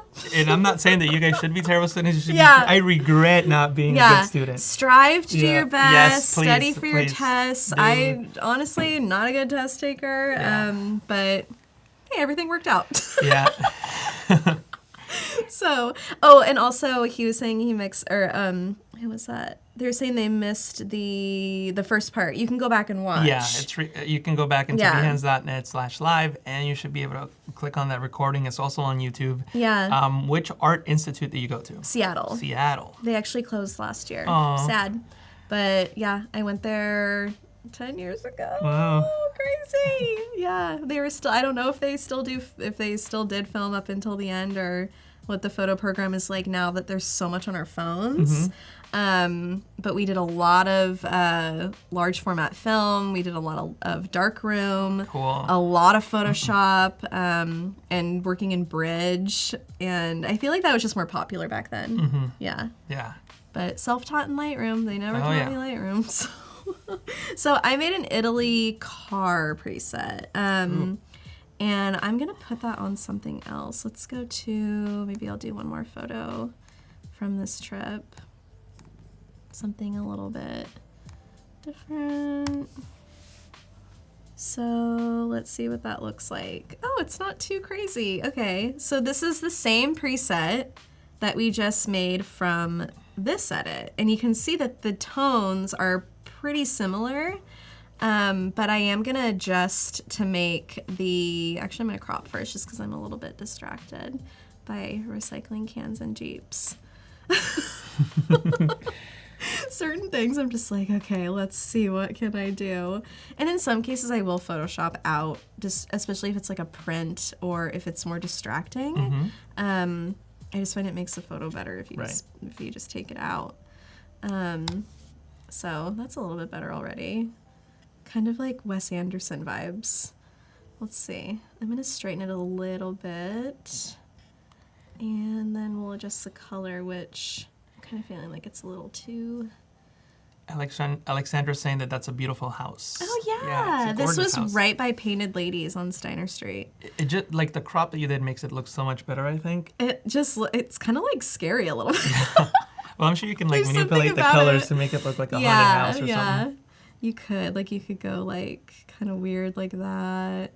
But I'm just gonna do, let's see, I'm just gonna kind of play with this and see where I'm at really quick. I think a little bit greener. And is this one of the photos you shot? This was like, let's see, I think this was on Monday. Okay. Yeah. Monday. Yeah. So see, she shoots her own photos. There's a version of this picture on my Instagram if you want to take a peek. It's a totally different perspective. This one's just zoomed in a little bit, but I want to give you a good idea of this pink color that I'm gonna work on. So again, with the red, it definitely affects how pink or pale something is. So if you wanted to go for more like a lilac vibe, that's how you would get that. And then also it depends on like the base color of what you're working on. So I'm gonna take that over there and then probably make that more orangey. And then you can see it's really affecting the green too. It's like black and white practically because it's so yellow. But I would just brighten it like that. And now we've gone from more intense to more pastel. And then the green, I would probably leave the green like that. And then blue, you could go crazy, go wild and crazy kids. You never know. You could go pink. Like this is where HSL, like again, I just love it because if I did want to go like a little bit more obscure, I could leave it there. But we love a good pale blue sky in this Alexandra household. says the pink makes it look like a dollhouse. Totally. I totally agree. I can't even believe it's real. It's like, what the heck? It's so cool here. Okay, so if I go over my other presets, you can see that like they are totally different from what we're working on. But I just for fun want to see what Chelan looks like. Is that the house from Full House? No. Okay. It's a different one. Okay, but it looks similar. It's close. Yeah. Actually, I'm not sure where I mean, it's Full in San House Francisco, house is. but I don't know exactly where it is. Right. I never watched the show, and like people, my friends would come over and want to go to San Francisco. Are like, can we go to the Full House house? And I'm like, I don't know. I know more about the Mrs. Doubtfire house than the Full House house. I've been to the Mrs. Doubtfire restaurant in Danville, California. The Oh. restaurant scene was filmed in Danville in a restaurant whose names I cannot, whose name I cannot interesting. remember. But they even at the restaurant they even have a plaque of like the movie. How did you create the VW pink car image on the Behance page? Oh, okay. So that one, the car was a little bit more of a cream, like a warm cream color, and I did use HSL for that. Cool. So the hue, saturation, luminance, I just made the orange more pink and then desaturated the orange. And then everything else in that photo is, actually, let me go to, it's this one. Everything else is pretty straightforward in terms of how I would normally edit. I took out a couple power lines and changed, it's more of a peachy pink and it was more of an orangey taupe, I would say. Unfortunately, I don't have the original on me, otherwise I would show you the before and after. But yeah, that's pretty much what I did. Really Gorgeous warmed photo. up the yellows. Oh, thank you. Yeah, always warming up the yellows. I feel like that makes such a big difference. I wanted to do one more before we go, just because this one's a little bit different from what we've been working on. So I'm gonna go over a couple of my presets to see which one I might wanna work with. Always Chelan. I'm just finding that I might just make a whole pack based on Chelan and do different different tones with that one. But And is Chelan something that they can get from your preset yes, pack? yes, Okay, yes, cool. in Holiday. Cool. I'm actually going to start from scratch really quick and just do kind of a quick edit. So I'm gonna enable, where's my fave? Enable profile corrections. And then do, for me, this would be more of a quick edit because it is so monotone and so simple. So I would start here and just kind of go through these just quickly and kind of see where I end up. This was also taken from the Oceanside Pier. Surfers year round, pretty crazy. I'm gonna crop in a little bit just to make it a little bit more simple.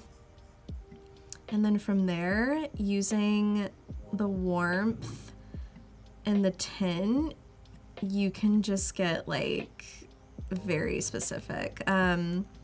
Because yeah, if you just go slowly, we were saying yesterday, onesies and twosies, especially with the colors, it's like you can get so vibrant and bright, and this is such a simple photo, but it's just, if you make it all one color or like variations of a color, it can just really make an impact. So if I do a gradient from here, I can maybe make it more pink down here, and that gives off a really cool gradient effect. But overall, like, this is just an example of one where, like, I didn't necessarily use a preset. I just did a few tiny adjustments at first, and then this would be the edit. Yep. Yeah, again, you can go really purple, really warm. Here's another pro tip, especially for those of you that travel and edit like I do all the time. Yeah, same. If you hover over a slider and you just are trying to fine tune it and you feel like you can't, like your trackpad or mouse is not working, or you have a like a pen and you kind of like do it and can't really quite fine tune the slider. If you hover over a slider and just use the up and down arrow keys, you can actually just you know, it's like 1 point yeah, each. it just, so like, oh, I'm doing it. Yeah. I just switched. Let's see. Or you can, oh yeah, it's that little, so see how it was, there was this little arrow on the cursor? Yeah, and you can click and drag. Yeah. You can click it and then either type in the number or you can drag. Yeah. Or even if you just one hover by over one. the, you don't, like right there, and you just use the up and down arrow keys, it just, Oh yeah, it just yeah, moves. up and down. Yeah. So super useful if you're like on a plane or a bus or something like that. Yeah, that and you're like, moving. Yeah. Yeah.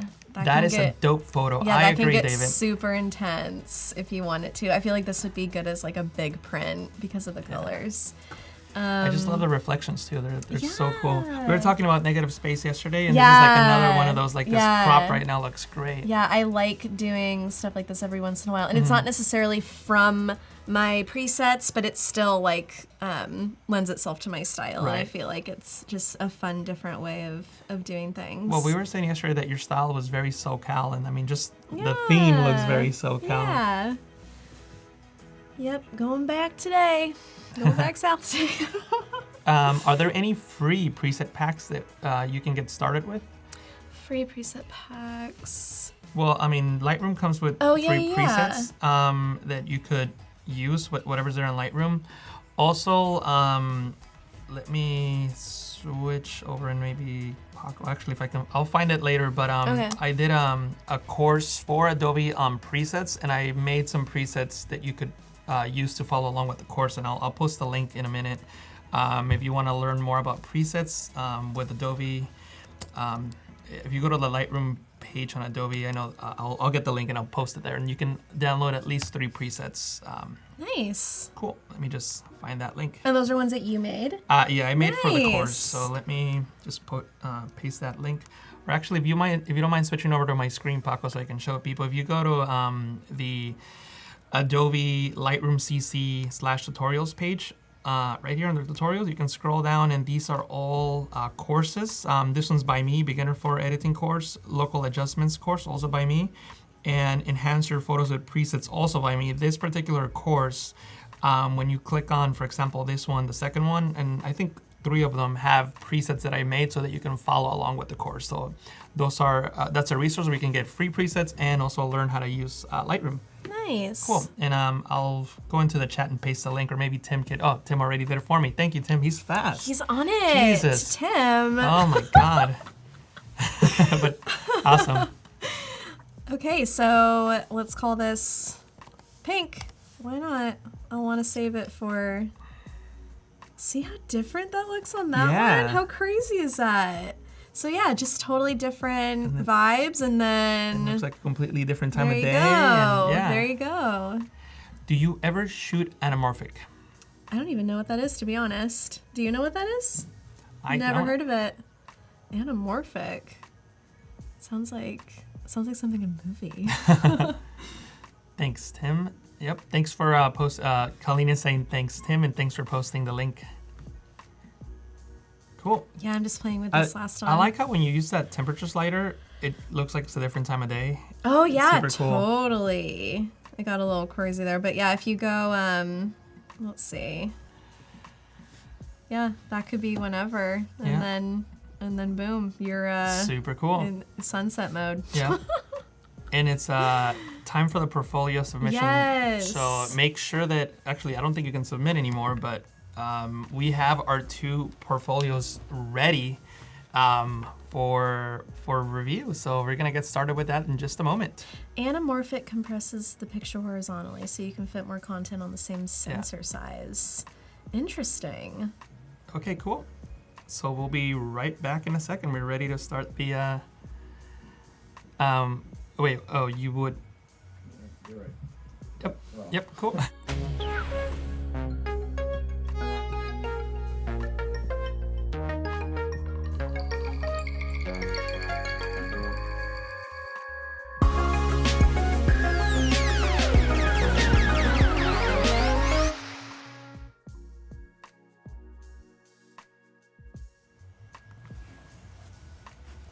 Hey guys, I think we got some oxygen now, so we can take our helmets off. Unless you want to keep them on you want to keep on your helmet for the whole time.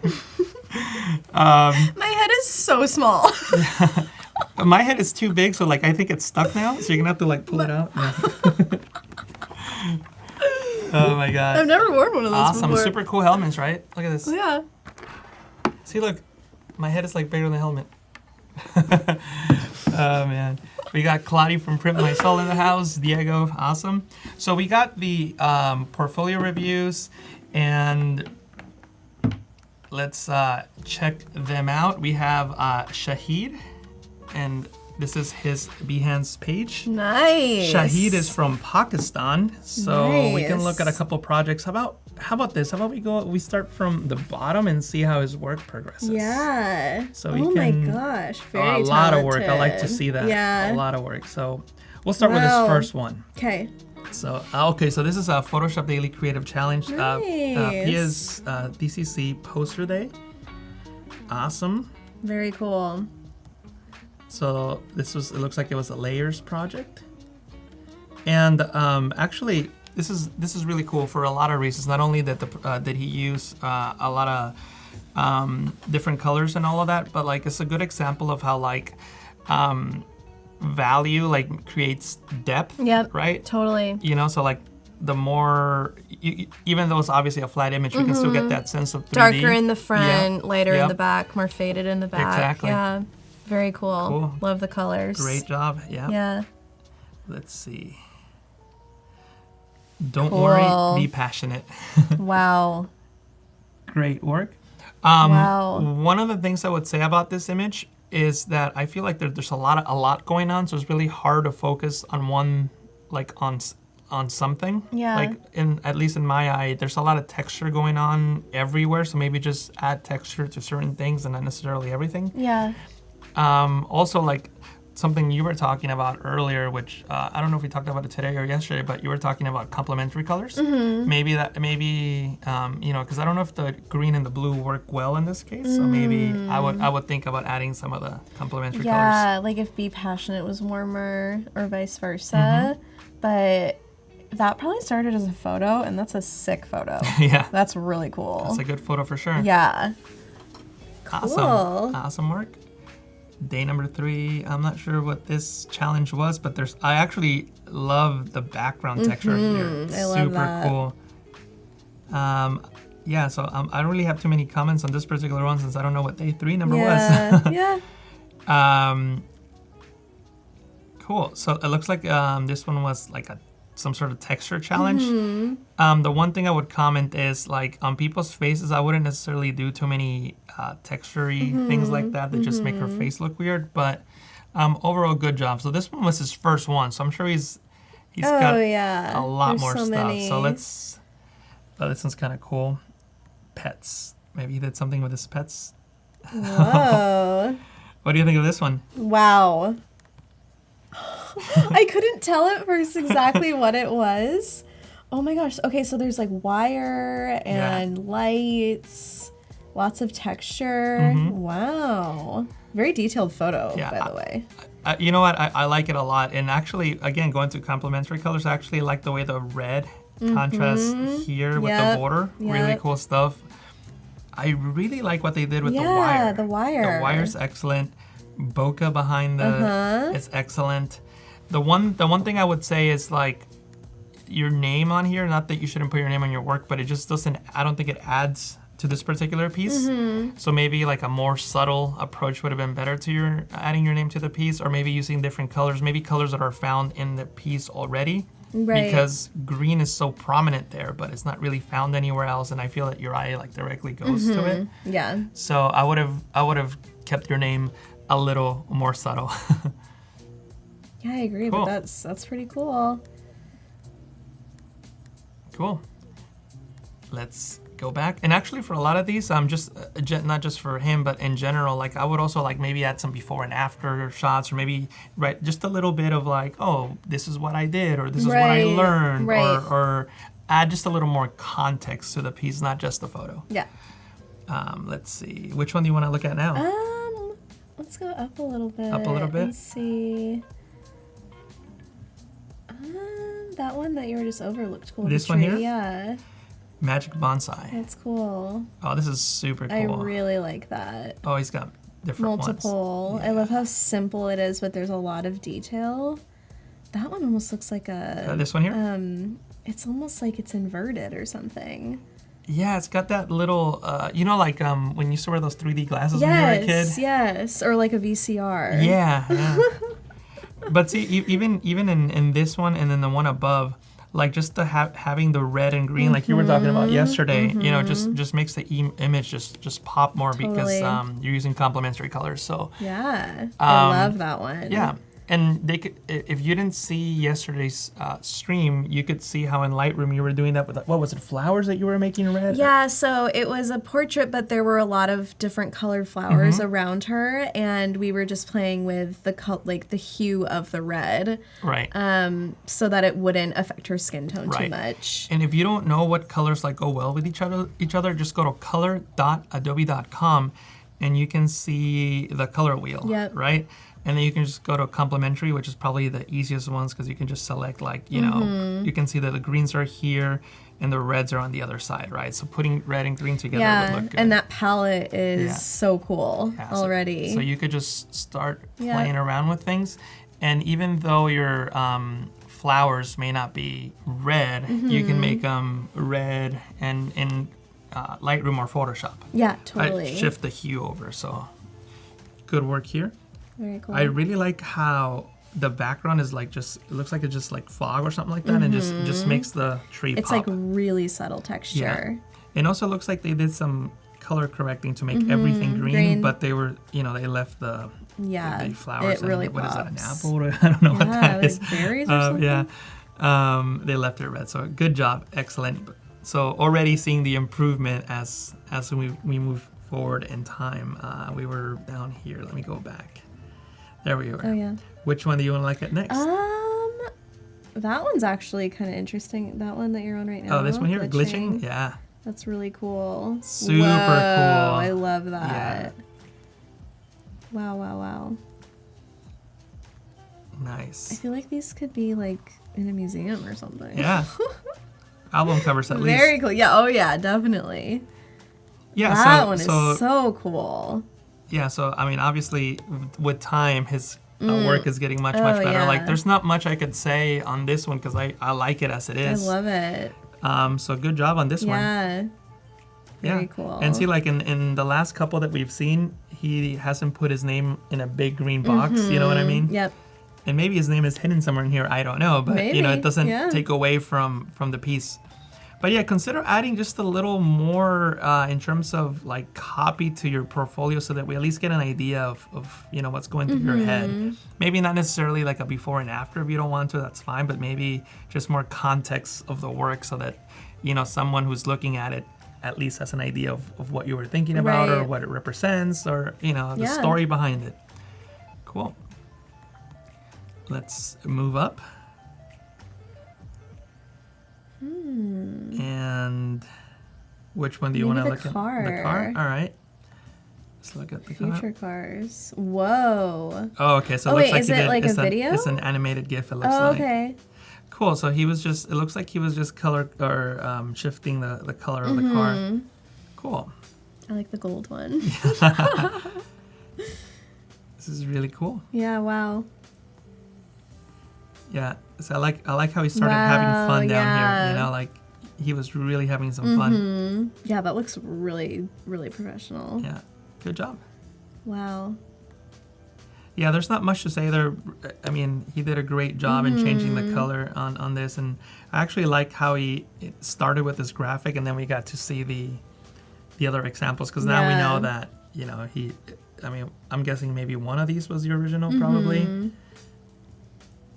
And it's hard. It's hard. It means you did a good job. If it's hard for us to tell which one. Yeah, the I original cannot image tell. Maybe the red? Yeah. Is red easier to change, in your opinion, than a flat, muted, neutral color? Generally speaking, they're all about the same. I would say the hardest ones to change is black, just because There's of the nothing shadows. there. Yeah. And it's, I mean, if you're working with a raw image with like maybe some sort of hidden detail, it's a little easier. But if it's like a compressed JPEG and you have like a black, like, you know, I know this is blue, but if it was like a black sweater like this one, it'll be a little more There's difficult. nothing to pull from. Yeah, the other ones are generally about the same, I would say. That multicolored one is pretty cool. Yeah. So for the only thing, I mean, actually, I was gonna say something that's not necessarily true. I was gonna say just watch your angles a little more, just to make sure they look more realistic. But it could literally be that, so it's not really. All right, cool. Let's see what else. Oh, actually, I think you might have been watching my DCC because I remember doing that. Oh my gosh! I don't know. Let me know in the comments if you were watching my DCC. But I basically did something like this. It's a nice one. Wow. Cool. Yeah, it looks like a painting. Yeah. Really cool. Yeah, so good job, because, you know, you started with the bottles and created that composite, but then you took it over into like the oil paint filter and made it look like a painting, so super cool. I would start working more with your type, because I can tell that like that's probably like your weaker side, like realizing what type of what type of text looks good with what you're working with.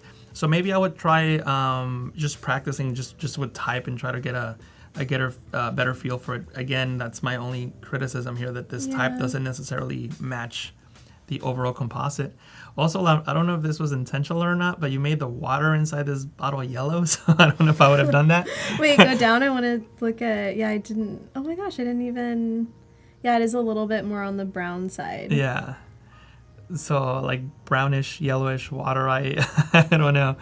But I would have just probably, just made it either maybe like a slight blue or something, but definitely not in the yellows or brownish. That light coming from the left, that is really pretty. Yeah, well, the light is amazing, but I like what they did with the shadow. They didn't just use like a single black bar, but they try to get some of the how totally like the shadow of a water bottle will hit the design of the bottle is like coming through. That's pretty cool. Also, like if you don't know how like a shadow is going to affect like an object or a surface, what you can do is you can literally put like a bottle and see how the shadow looks on the table, take a photo of it, and then try to replicate that in Photoshop. Just copy it. Copy reality. But great. Yeah, it's like doing a painting. Yeah, great job. Let's see. Wow. Which one do you want to look at next? Maybe the one on the left above the girl. Oh, the icons here? Yeah, it's kind of different. Icon. It's different from what we've been looking at. Super cool. Captain America. Let's see. I'm not sure why you have Captain America and then these icons. This one just feels out of place. Not because it's Captain America, but the design of it is very different than... First of all, I wasn't expecting it because of the thumbnail. Right. The thumbnail is this. So, first of all, these are amazing. They're great. I don't have anything to add. I don't know if you do. Yeah, no, I noticed it because it looked different from everything else. Yeah, so I'm not really sure why you would put this on here. I would just remove it since it doesn't fit the theme that we were expecting when we clicked on. Are those the only two things in it? Let's see. There's more icons. Oh, yeah. Yeah. Like taller. Okay. Yeah, so... Yeah, I mean, the icons are great. No comment on that. I think this would be just like a good portfolio piece if you just removed the Captain America shield. I don't think it belongs. It's a different style. Maybe if it was the same style, I would keep it. But it's completely different. So, yeah. Cool. Let's see. Oh, you want to see this turtle composite thing? Yeah, I was going to say that. Super cool. Wow. Nice. Yeah, the island looks like it's shell. Cool. Okay, so so now he's showing us a little more detail as to what went on in the composite. Very cool. Cool. So the only thing I would say is that, I mean, I know this is like surreal. It's like a giant turtle with like an island on its shell, but it's meant to be like a realistic photo. And if the turtle was really submerged under that water, you wouldn't be able to see it so clearly. So I would maybe add like I would decrease the contrast and then maybe add like a bluish hue, greenish hue to try to match the water, so it kind of felt like he was underwater. Good point. Yeah. Yeah. And like I was saying this yesterday when we were doing the design feedback, but on composites, I always like to add a black and white adjustment layer on top of everything so that you just can see the luminosity more clearly. And again, if the turtle were really underwater, the turtle wouldn't be so bright in this area. So I would just use like a levels adjustment layer or a curves adjustment layer with like a layer mask and just try to darken that up a little bit. But, you know, it's just overall it's a great idea. It's just a couple little technical things that I would fix, but nothing like completely major. Yeah, it blows my mind that people come up with compositions. Like, it's composite images like this. It's like, so cool. The other thing I would add is maybe like this line seems a little too straight for me. I would just make it more wavy, you know what I mean? Right, yeah. But besides that, it's super cool. Pretty cool. I like the proportions. Yeah, good job on that, Shahid. Which one do you want to look at next? Let's keep going up and see. Going up, some of the new stuff? Yeah. Maybe that girl with the neck thing. This one here? Yeah, that's cool. Oh, wow. Yeah, it's super cool. So see, like in this one, he added color and texture on her face, but it wasn't like completely like, you know, hiding her face like in the previous example. So much, much better. I love where the birds are. That's really cool. I always love things in odd numbers. Do you also do that? Yep, definitely do. Different styles. Wow. I like the color on this one. I like that one too. Yeah. It's that VCR 3D look. Yeah. Oh, actually, I like that one. This one? I like the warm, the warm face. I like how you're adding different examples. Oh, this one's like a super... She's electric. Yeah. Love it. Super cool. The biggest thing I would say out of all of these is there's like these sharp edges, you know, like I would just actually like mask it out so that part of the leaf comes out, you know what I mean? Just so it's just not cut out. That is a good idea. So like you did it here. See this part here? They did that there. So I would just have that same theme going around the entire image so it felt a little more real. And also like I noticed that, actually it was a better example up here. Like right here, like instead of having this like sharp edge, I would just keep masking in or out mask in, mask in the leaves so that it wasn't just a sharp line cutting the image, you know? But overall, good job. Wow, that one's cool. Yeah, I think still that this is my favorite. Me too, yeah. This one here, so good job on this one. Love the birds. All right, let's see. Let's just look at one more and then we'll look at the next portfolio. So we'll look at one of the new ones. Which one do you want to look at? Let's go to the newest one. The newest one? Yeah. All right. Cool. Wow. Super. I wasn't expecting this. Galaxy, This is super cool. Yeah. Really cool. Whoa. Yeah, super cool. Whoa. Oh, that's a lot to... Whoa, wait. It's a really good job. Wow. Oh, wow, so we have a lot going on here. Wow. Okay, so I guess we'll tackle them one at a time. So we have the text going over her. The one thing this is excellent. The one thing I would add is just to hide things more in the shadows because they wouldn't be so prominent if it was really that dark. Right. Like especially in this area here. Right. So maybe use like blend if and hide the shadows. Yeah. In I Photoshop. do like how they're mimicking the shape of her face, though. That's pretty cool. Yep. Wow. Good job. This is super cool. I'm guessing. Yeah, really cool coloring. Yeah. And good job on the old face here. I think you did a great job. Maybe add a few more wrinkles. It looks too like smooth and soft here, but besides that, I think it's great.